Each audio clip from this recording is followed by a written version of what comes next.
നമസ്കാരം, എല്ലാവർക്കും സമയം മലയാളത്തിലേക്ക് സ്വാഗതം.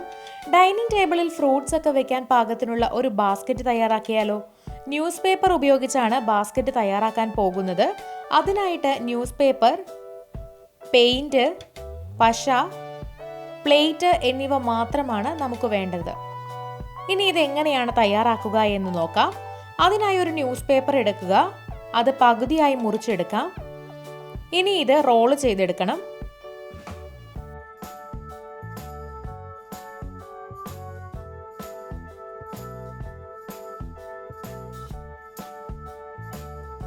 ഇനി ഈ റോളുകൾ പകുതിയായി മുറിച്ചെടുക്കാം.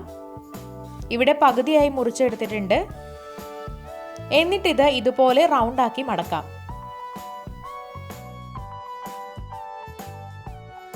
അപ്പോൾ ഇവിടെ റൗണ്ടാക്കി മടക്കിയതിന് ശേഷം ഇതിന്റെ അറ്റത്തായിട്ട് പശ വെച്ച് ഒട്ടിച്ചിരിക്കണം. ഇതുപോലെ കുറച്ചധികം റോളുകൾ തയ്യാറാക്കി എടുക്കണം. ഇവിടെ തയ്യാറാക്കിയിട്ടുണ്ട്.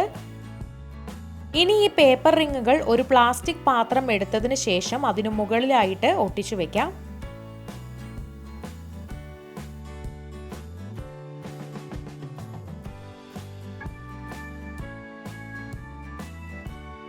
ഒന്നിനു മുകളിൽ അടുത്ത ലെയറുകളും ഒട്ടിക്കണം. ഇവിടെ 3 ലെയറായിട്ട് നമ്മൾ ഒട്ടിച്ചെടുത്തിട്ടുണ്ട്.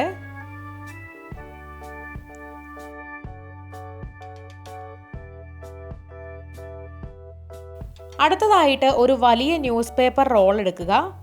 അത് ഇതുപോലെ കൈപ്പിടിയായിട്ട് നമുക്ക് ഒട്ടിച്ചു കൊടുക്കാം. പ്ലാസ്റ്റിക് പാത്രത്തിന്റെ താഴെയാണ് ഇങ്ങനെ ഒട്ടിച്ചു കൊടുക്കേണ്ടത്. സെല്ലോ ടേപ്പ് വെച്ച് ഇത് ഒട്ടിച്ചു കൊടുത്തിട്ടുണ്ട്. നമ്മുടെ ബാസ്ക്കറ്റ് ഇവിടെ തയ്യാറായി കഴിഞ്ഞിട്ടുണ്ട്.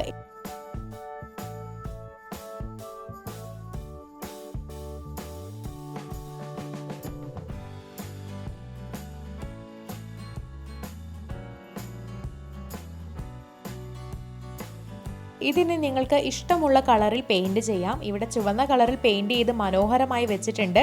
കണ്ടില്ലേ എത്ര മനോഹരമായിരിക്കുന്നുവെന്ന്.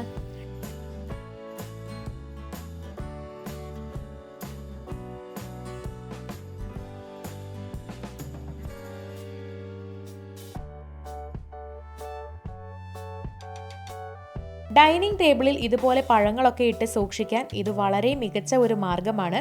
അപ്പോൾ നിങ്ങളും ഇത് വീട്ടിലൊന്ന് പരീക്ഷിച്ച് നോക്കുക. വീഡിയോ എല്ലാവർക്കും ഇഷ്ടമായി എന്ന് വിചാരിക്കുന്നു. ഇഷ്ടമായെങ്കിൽ തീർച്ചയായിട്ടും ലൈക്ക് ചെയ്യുക, ഷെയർ ചെയ്യുക, കമൻറ്റ് ചെയ്യുക. ഇതുപോലുള്ള കൂടുതൽ വീഡിയോകൾക്കായി സമയം മലയാളം സബ്സ്ക്രൈബ് ചെയ്യുക.